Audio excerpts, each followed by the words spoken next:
Yendo Jesús a Jerusalén, pasaba entre Samaria y Galilea, y al entrar en una aldea, le salieron al encuentro 10 hombres leprosos, los cuales se pararon de lejos y alzaron la voz diciendo: Jesús, Maestro, ten misericordia de nosotros. Y cuando él los vio, les dijo: Id, mostraos a los sacerdotes. Y aconteció que mientras iban, fueron limpiados.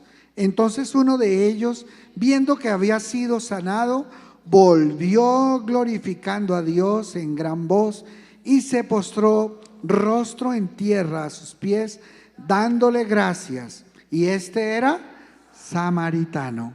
Y respondiendo Jesús dijo: ¿no son 10 los que fueron limpiados? ¿Y los 9 dónde están? No hubo quien volviese y diese gloria a Dios, sino este extranjero. Y le dijo: levántate. Israel, yo sé que muchos de los doctores en teología aquí ya lo saben, que se van a graduar el próximo 15 del mes de febrero como doctores de teología.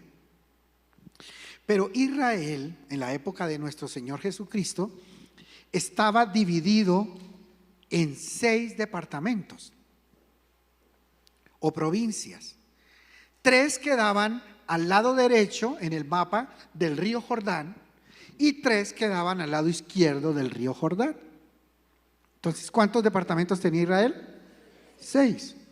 Los del lado derecho se llamaban Decápolis, Iturea y Perea. Esos eran los nombres de estos departamentos: Decápolis, Iturea y Perea. Y en el lado izquierdo quedaban arriba Galilea, digan Galilea, en la mitad Samaria y al sur Judea. En Judea es donde queda Jerusalén, donde queda Belén, donde queda Jericó, ahí en ese departamento. En el departamento del norte se llama Galilea. Y en Galilea fue donde se crió Jesús, porque allí queda Nazaret. Y ahí también queda el mar de Galilea, donde queda Capernaum y todos los sitios marítimos donde el Señor llamó a sus discípulos para que lo siguieran: a Pedro, a Juan, a Santiago, todos ellos. O sea, Jesús desarrolló su centro de operaciones al lado del mar de Galilea, al norte. Pero en el centro quedaba Samaria, digan otra vez Samaria. Y Samaria había sido también poblada por israelitas cuando llegaron todos a la tierra prometida, pero ellos se fueron alejando de las normas que Dios le dio al pueblo de Israel, y ellos que quedaron en esa mitad ahí en Samaria comenzaron a volverse un poco rebeldongos, desobedientes a la palabra, y querían como armar rancho aparte. Entonces eso hizo que se creara, a pesar de que eran todos hermanos de la misma nación de Israel, pero se crearon rivalidades. Tanto que en Samaria había un rey, y en los otros departamentos, o sea, en Judea había otro rey. Y peleaban entre ellos, hacían guerra. Fue fuerte, muy fuerte. Y resulta que lo que aquí comienza diciendo la Biblia es que Jesús tenía que pasar de Galilea a Samaria, porque iba para Jerusalén. Entonces, yo veo algo muy importante acá, y es que así como Jerusalén, así como Israel, perdón, es una familia, tienen todos el mismo papá, son hermanos entre sí. Lo mismo es nuestra casa, nuestro hogar. En nuestra casa vivimos los del cuarto de allá, los del cuarto de acá, el matrimonio en este otro cuarto, el niño, la niña, el muchacho mayor, el menor, de pronto el padrastro o la madrastra que vive en la casa, que no nació, no comenzó el hogar juntos, sino que cada uno trajo a su hijito o su hijita, y entonces formaron un hogar. Pero por alguna razón el diablo metió la mano en esa casa. Y ahora en esa casa viven como perros y gatos. Entonces no se habla. La Biblia dice que los de Judá no se hablaban con los de Samaria. O sea, era una rivalidad en casa. Y yo veo que a veces pasa así en los hogares. O sea, veo muchas familias que viven como rivales. Hay hermanos con los que no se hablan y viven en la misma casa. Y pueden pasar meses, pueden pasar años sin dirigirse la palabra. Y se ven y se quitan la mirada y prefieren no estar. Pero cuando dice la Biblia que a Jesús le tocaba pasar, es porque es un invento del Señor. El Señor se inventó que Samaria quedara en la mitad de todos, como diciendo, les toca verse a la fuerza, pero tienen que verse. Por eso Dios se inventó en el hogar que estemos ahí, que a veces a veces tenemos dificultades, pero Dios nos exige vernos, como diciendo, o se arreglan o van a hacer de esto un infierno en esa casa. Pero hay personas que prefieren seguir viviendo como un infierno en la casa. Y yo quiero que hoy revisemos si nuestros hogares se han vuelto un lugar de rivalidad, de pelea. Si al venirnos para la iglesia cada domingo salimos con el deseo de venir a congregarnos, pero tan pronto vamos saliendo el diablo mete la mano y nosotros dejamos que lo haga. Entonces el esposo está esperando a la esposa y la esposa, por embellecerse para andar con él, se demora un poquito más en el espejo. Y entonces cuando llega le dice, vamos a llegar tarde por su culpa, mira, a mí me gusta ser cumplido, allá en la iglesia comienzan las reuniones muy puntuales y mire. Y entonces arrancan como perros y gatos y salen de la casa para la iglesia agarrados. ¿Usted quién cree que hace eso? ¿Jesús? Que dice, quiero que se agarren antes de irse para la iglesia. No, es porque el diablo mete la mano y nosotros tenemos que ser apercibidos. Por eso el Señor nos puso a vivir en la misma casa y nos tiene viviendo a la fuerza en la misma casa con propósito. Con propósito. Pero nosotros no podemos seguirle la cuerda al diablo y andar como perros y gatos. Sin embargo, algunas personas cuando ya se van a venir para la iglesia dicen, ¿sabe qué? Yo prefiero no ir así. Y en vez de venirse a la iglesia a recibir la palabra de Dios, entonces se deja vencer por el diablo y no viene. Porque el diablo sabe que si vienen, aunque vengan peleados, el Señor aquí los restaura. Entonces vienen a la iglesia, escuchan la palabra de Dios y comienza la palabra, porque tiene un poder la palabra para bajar el orgullo de nuestro corazón. Impresionante. Y hace que comience, la palabra comienza, ¡pah! Dice la Biblia que es como un martillo que golpea la roca y comienza, ¡pah! ¡pah! En medio de la alabanza comienza uno a adorar al Señor y comienza el Señor a cambiar el corazón. Y cuando de pronto volteamos a mirar, la esposa está llorando y él también está quebrantado ahí, se dan un abrazo y dicen, perdóname. Y se restauran y Dios permite que la reunión sea una reunión de restauración. Pero si nosotros nos dejamos ganar la batalla del diablo, vamos a seguir bravos en la casa y no nos vamos a hablar. Entonces tenemos que aprender que Dios justamente permitió que Samaria quedara en todo el centro para que fuera obligatorio que se encontraran los de Galilea, los de Judá con los de Samaria. De alguna manera tenían que encontrarse. Hay personas que vienen a la iglesia y no se hablan con hermanos. Y entonces dice, yo voy a otra reunión donde no esté. Y justo llega y ¡pum! Se lo encuentra. Se lo encuentra en la cafetería, se lo encuentra en la entrada al baño, se lo encuentra en todas partes. Porque Dios es así. Porque Dios está propiciando oportunidades para que restablezcamos nuestras relaciones. Para que nos perdonemos, nos abracemos. Por eso cuando venimos, no importa, mire, si usted está con dificultades, de eso se trata venir a la iglesia, al lugar de restauración. Por eso Dios se inventó eso, la iglesia. Para que aquí vengamos a ser restaurados. El Señor dijo, yo no he venido por los sanos, sino por los enfermos, por los que están emproblemados, por los que están teniendo dificultades, división en la familia. Porque el Señor quiere restaurarnos Por eso, cuando venimos a la iglesia y escuchamos la palabra de Dios, entonces comienza a pensar el esposo que escuche lo que está diciendo el pastor. Y la esposa está diciendo que oiga lo que dice el pastor. Y están allí. Pero lo que está haciendo el Espíritu Santo es que baje el champú, que den esa agresividad para que puedan darse un abrazo y un beso. Yo a veces veo esposos que vienen a la iglesia y él se sienta por allá y ella se sienta por acá y yo digo, y uno dice, ahí hay gato encerrado, porque lo que debemos hacer es estar junticos, tomaditos de la mano, abrazados. Y si estamos peleando, peleamos allá al lado. Porque la palabra de Dios lo que va a hacer es justamente eso, restaurar. La iglesia es como un restaurante donde nosotros venimos con hambre, comemos y quedamos restaurados. Por eso se llama restaurante. Y la iglesia cumple la función de el taller del maestro, cumple la función de sanidad, de restauración y restablece la familia. Por eso Dios se inventó que la Santa Cena sea todos los domingos. ¿Por qué? Porque cuando participamos de la Santa Cena pasa algo especial. Y es que el que participe de la Santa Cena tiene que estar en paz con Dios. ¿Sí o no? Eso lo sabemos, ¿cierto? ¿Todos lo sabemos?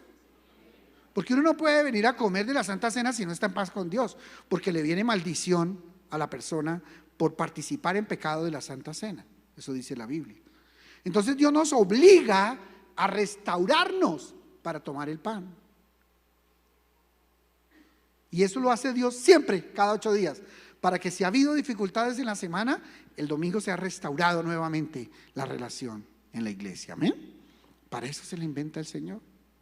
Ese es el propósito que Dios tiene con la iglesia. Entonces, cada uno de nosotros tiene que entender eso, y si tiene algo que ajustar, tiene que ajustarlo. Por eso el Señor, dice la Biblia, que venía desde Galilea y tenía que pasar por Samaria.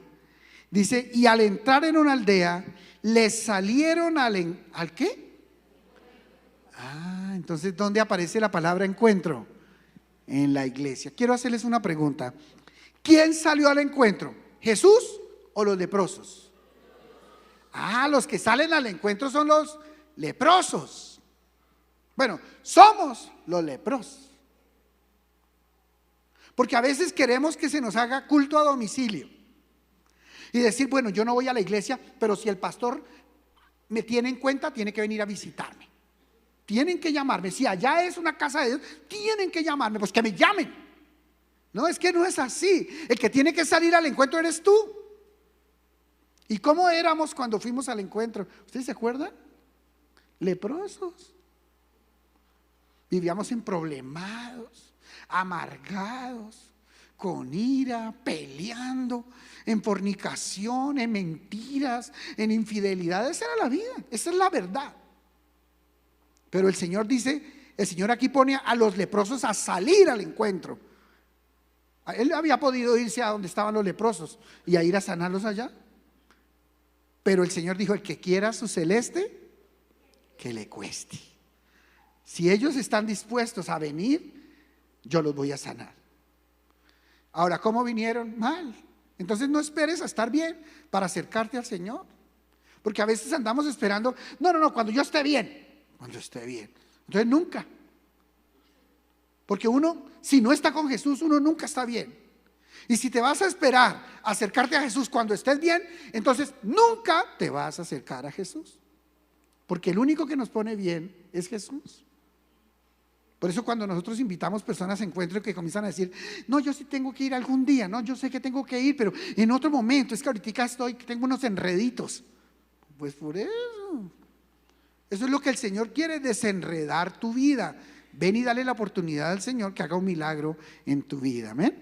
¿Y cómo vinieron los leprosos? Los 10 se vinieron al encuentro con Jesús. Y vienen y se paran desde lejos. ¿Cuántos se han parado desde lejos? ¿O cuántos llevan viviendo con Jesús desde lejos? Puede que ya no. Pero no se acuerdan que cuando fuimos, hicimos la primera comunión, fue la última vez que fuimos a la iglesia. Uno le pregunta a las personas: ¿y cuánto hace que no vienes a la iglesia? Uy, pastor, no me pregunte eso. Creo que la última vez fue en la primera comunión. Y se confesó porque le tocaba confesarse para hacer la primera comunión. ¿Cuándo más volvió? Cuando se murió mi tía. ¿Cuándo más?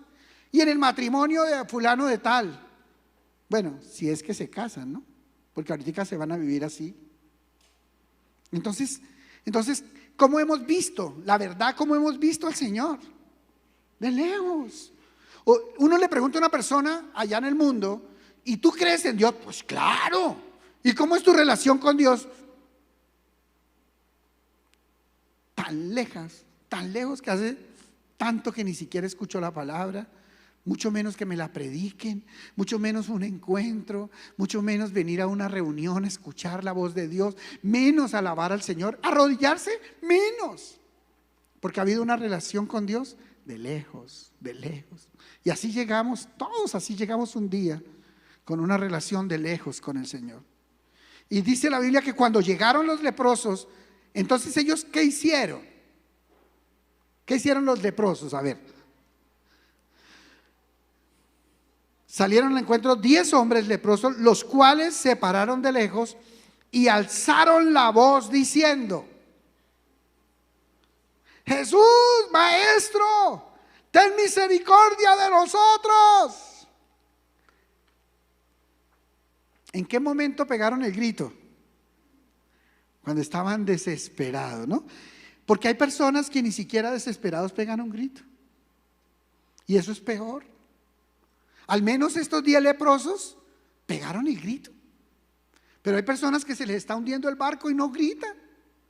Se están desbaratando su matrimonio y no pegan un grito: ¡auxilio! Se me está acabando mi familia, ¡auxilio! Pero prefieren, como un orgullo maldito que está ahí, quedarse callado. No les digo, yo no doy mi brazo a torcer. Eso de que una consejería, eso es un mortal igual que yo.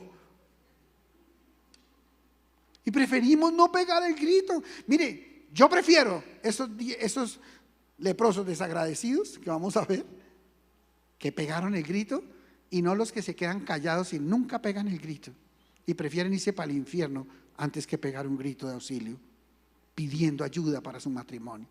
Prefieren ver que sus hijos se desbaratan, que su hogar se desbarata, antes de pegar un grito. Dile a la persona que tienes al lado, dile: si tienes que pegar un grito, pégalo. Pero pidiendo auxilio, no gritando a la mujer, ¿no? Ni gritando a los hijos. El grito es pidiendo auxilio. Me ahogo, ayuda, por favor, alguien que salga en mi ayuda. Se me está acabando mi matrimonio, se me está acabando la salud, se me está acabando las finanzas, estoy entrando en un pozo de desesperación. Pegar un grito. Porque el orgullo hace que la gente haga esto y no habla, no es capaz de dar el brazo a torcer, no dice que está mal. Nosotros atendemos consejerías de pareja con mi esposa y le decimos, para que el hombre comience dando ejemplo, ¿no? En la consejería de pareja: ¿y cómo está su matrimonio? Bien, pastor, bien. Hay unas cositas que mejorar, pero bien, en términos generales bien, pastor. Y volteamos a mirar a la mujer está llorando diciendo: no hay nada bien,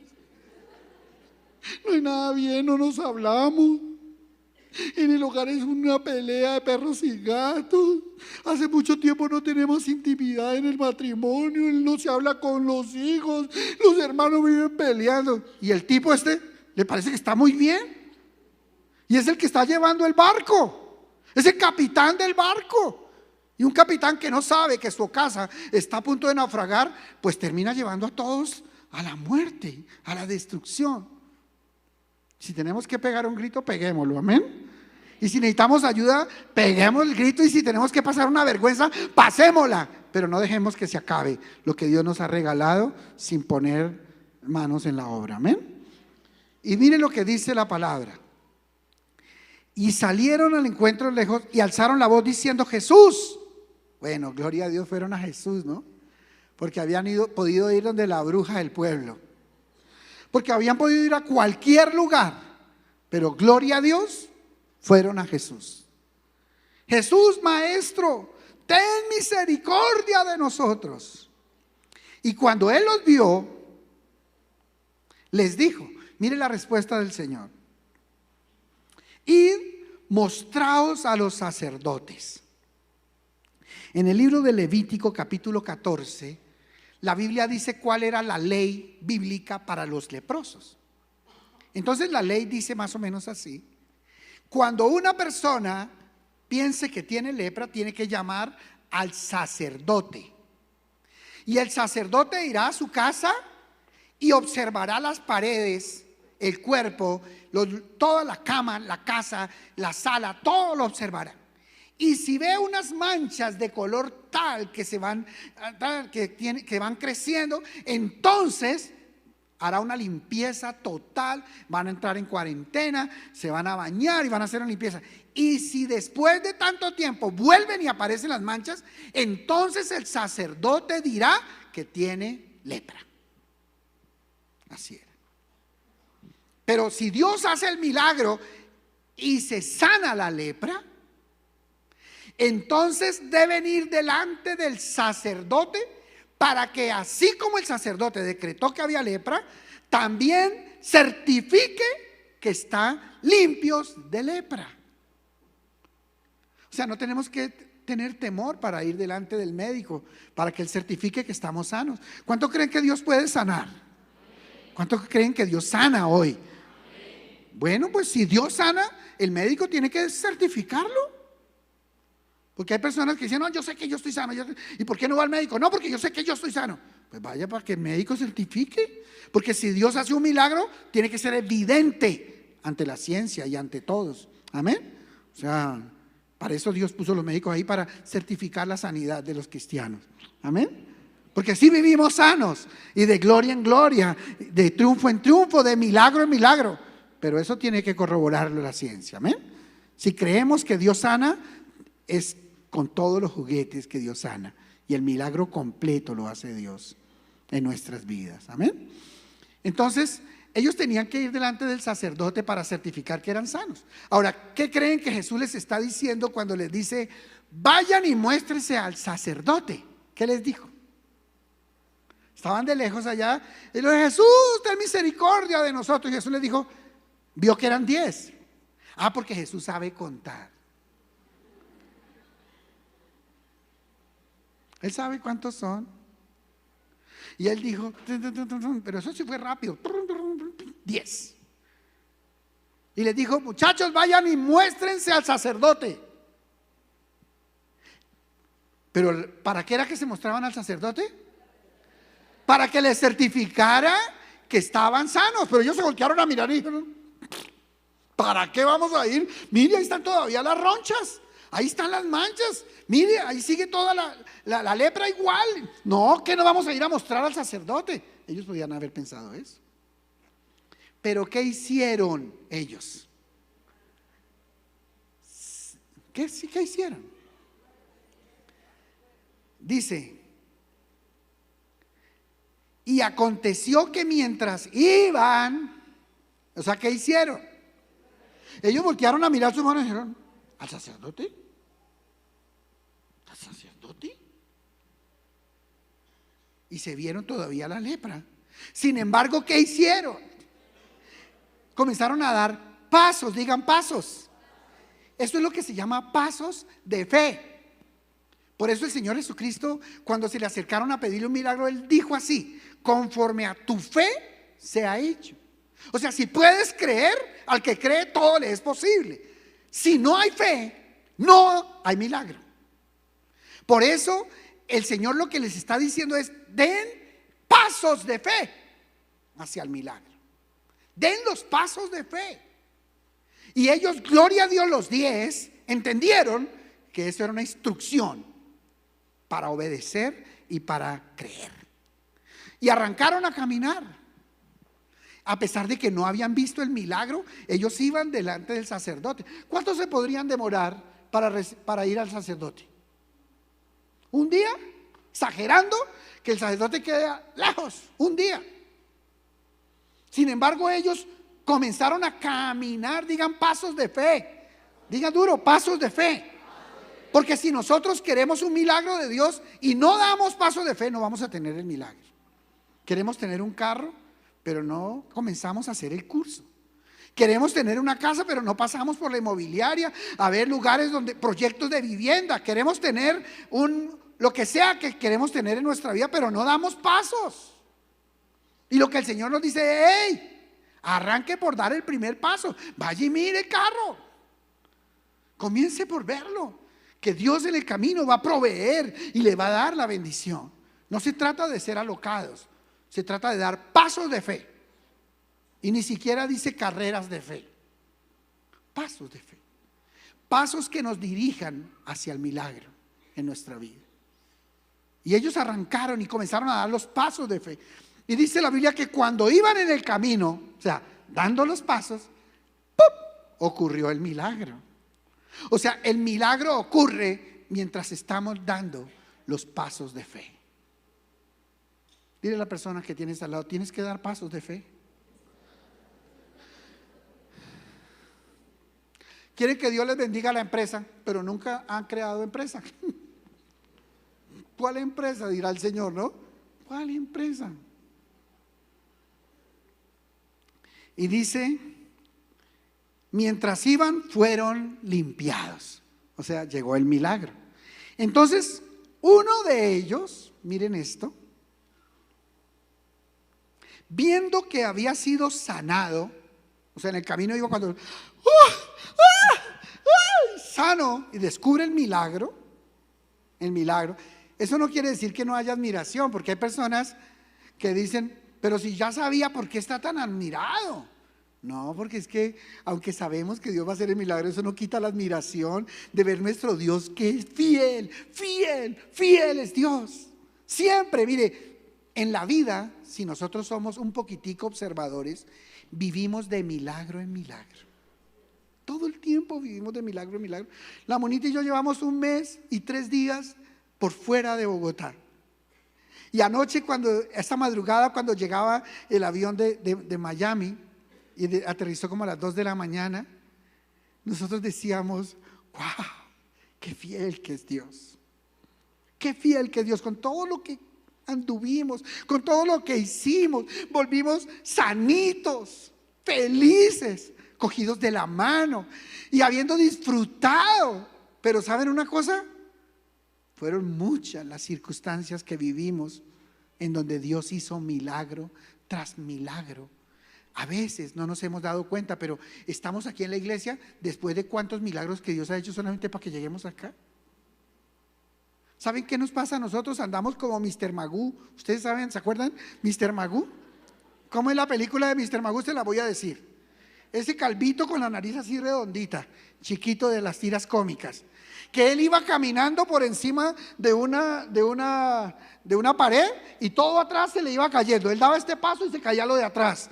Iba destruyendo, se chocaban carros, había accidentes, eso se caía todo, y él caminando por una cuerda, encima de una cuerda llegaba al otro lado. Y a veces no nos damos cuenta que así vivimos nosotros.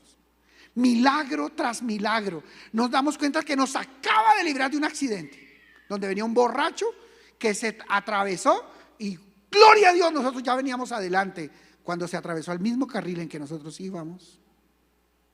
Pero esos son milagros. Nos pasa como lo del tigre suramericana, ¿se acuerdan?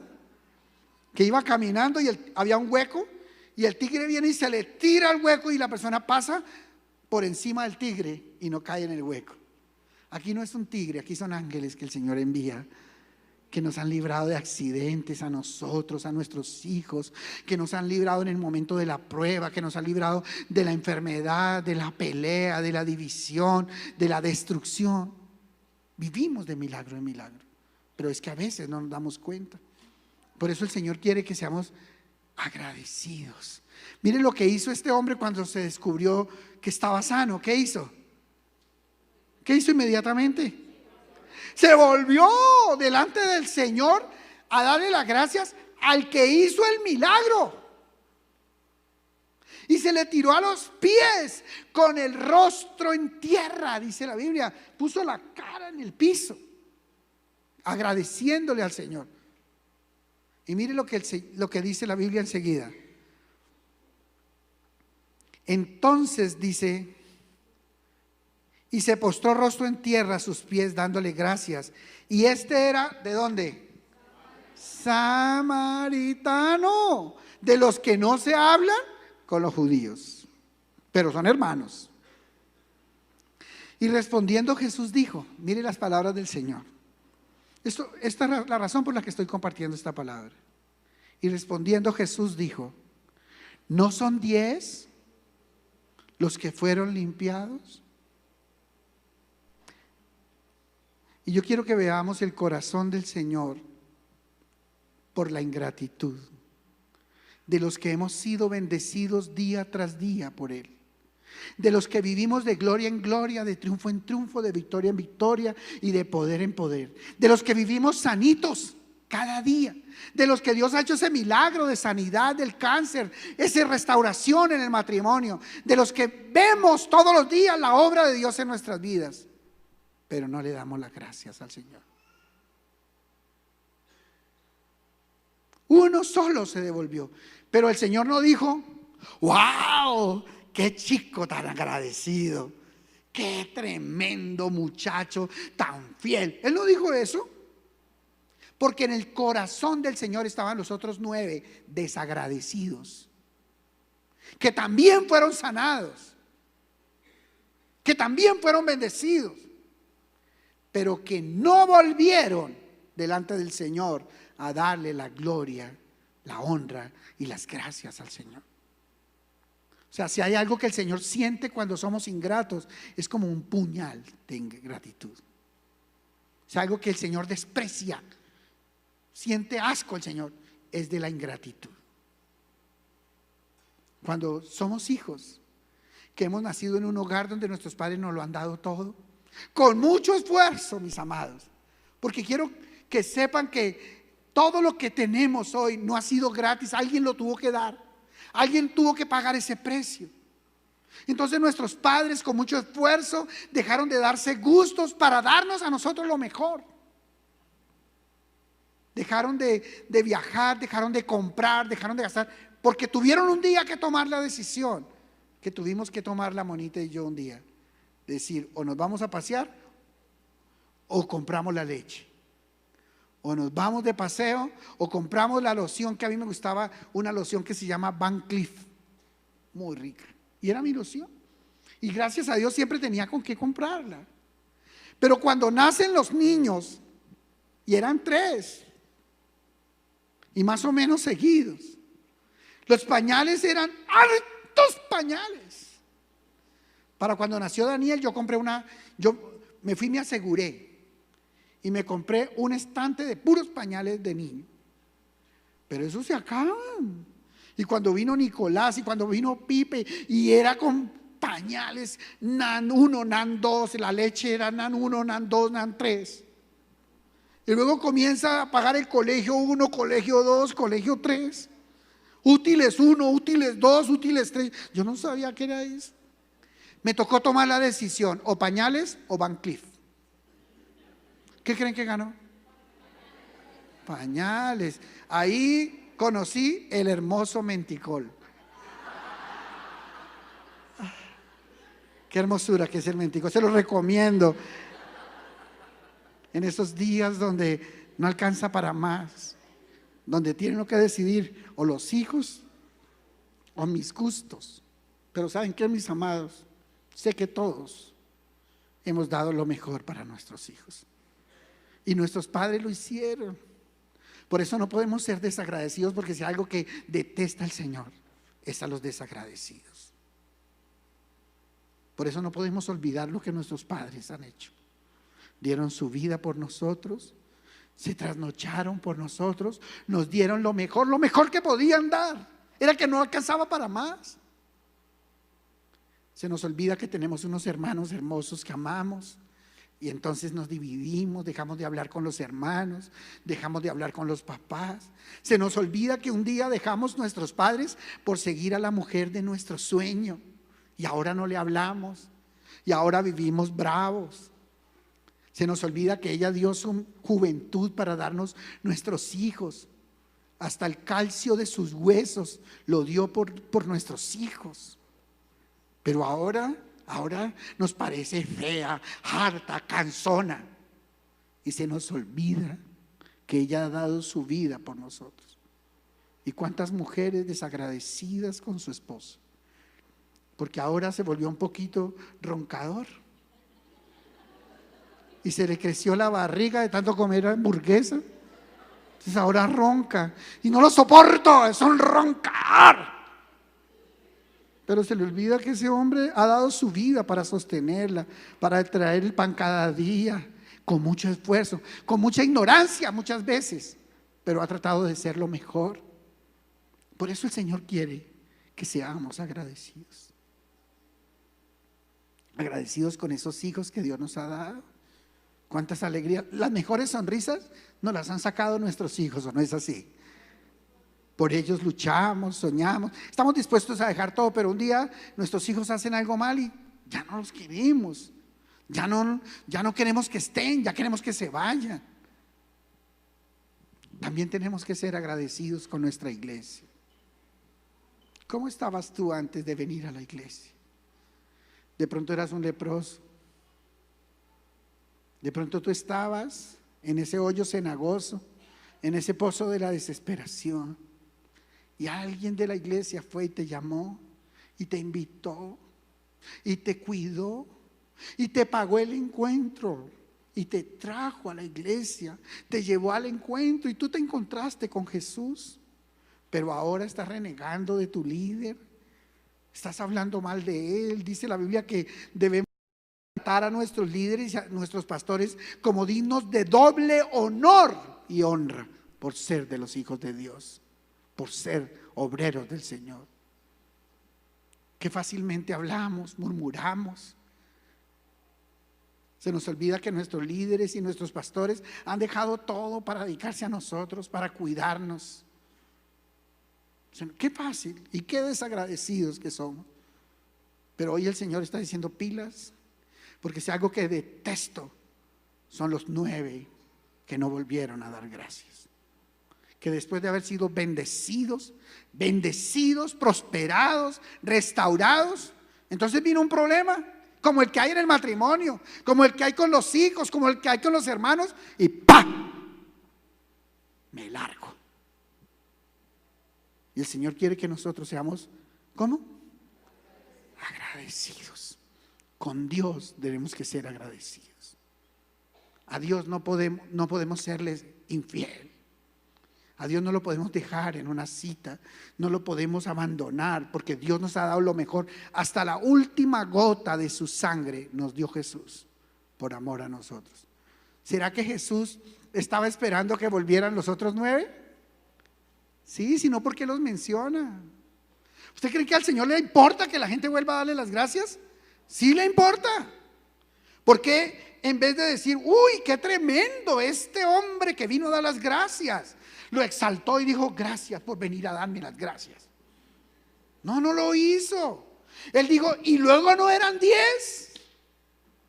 ¿Dónde están los otros 9? Desagradecidos.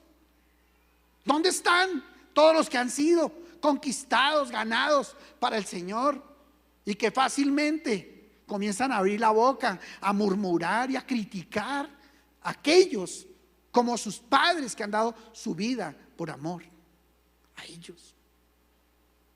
Dios quiere que seamos agradecidos, agradecidos con nuestro trabajo, agradecidos con Dios por ese carro que nos ha dado, por esa casa en que estamos, así sea en arriendo, así sea temporal, que vamos a estar ahí. Gracias, Señor, gracias por el pan de cada día, gracias por esa mesa en la que pones ese pan hoy.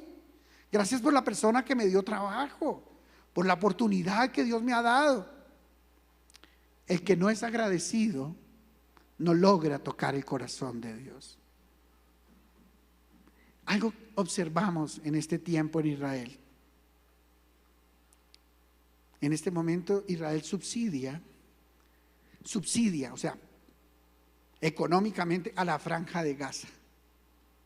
La Franja de Gaza es el lugar allá donde está Hamas y todos los revoltosos que les viven echando cohetes contra Israel.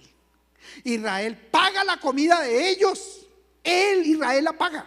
No hay otra nación que diga, nosotros pagamos por Hamas. Israel. Y los otros están abriéndole huecos para meterle bombas acá. Por eso Israel dijo, voy a poner una pared aquí. Y entonces ahora, ¿qué hicieron ellos? Viven odiando a los israelitas, porque pusieron una pared porque se cansaron de que las bombas atravesaran y mataran gente de Israel. Yo no estoy diciendo que el pueblo de Israel haya sido perfecto. Estoy viendo y observé en este recorrido que hicimos que hay mucha ingratitud y que como ellos, nosotros nos hemos vuelto ingratos y abrimos nuestra boca muy fácil para criticar a aquel que me dio de comer y le pegamos una patada a la cuchara con la que nos están dando de comer. Dios hoy nos está diciendo, sea agradecido con todo lo que Dios te ha dado, a través de tus pastores, tus padres, tus hermanos, tus líderes, las personas que han dado la provisión para ti. Así que dile a la persona que tienes al lado, dile, sé más agradecido. Qué tremendo que para Jesús, que Jesús decidiera preguntar por los 9. Era que Jesús era un interesado. No.